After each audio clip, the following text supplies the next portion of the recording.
that you still would have lived a better life than if you had have gone into the outside world.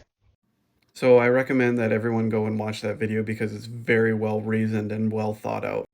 I made a video kind of talking about Jehovah's Witnesses and their even if it isn't the truth, it's still the best way to live mentality. And it brought up something that I was thinking about during my judicial hearings and during my discussions with my elders as I was leaving. Because interestingly enough, if any of you guys have listened to those discussions, they weren't really trying to argue that the religion was true. Most of their arguments stem from, oh, but you're robbing people of hope. And when I would bring up things like, I'm not going to be part of a religion that's going to ask me to shun my family for refusing to teach lies, they would say things like, but none of your family disagrees with any of these things. It's only you who disagree. And what these elders didn't know at the time was that I was staring down the barrel of fatherhood. I wasn't just thinking of myself in that moment and my current situation. I was thinking about the future and my future children and what their life was going to be like.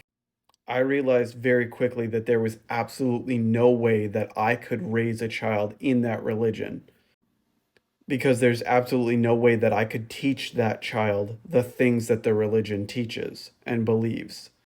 There was no way that I was going to teach my children that it was wrong to question the governing body or to question or even flat out disagree with some of the doctrines. There was no way that I was going to teach my children that it was wrong to look at opposing information and opposing arguments. There was no way that I was going to teach my children that if you in good conscience cannot continue to teach something that you do not believe is true, that the right course of action for those who do believe is to shun you and call you mentally diseased. I was not going to teach my children that it was wrong to accept a blood transfusion if your life was at risk.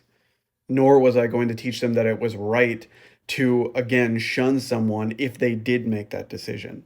There's a long list of other things that I could bring up, but when I factored all of those things together, I realized that there was absolutely no way that I could honestly make the argument that if it wasn't the truth, it was still the best way to live or even a good way to live.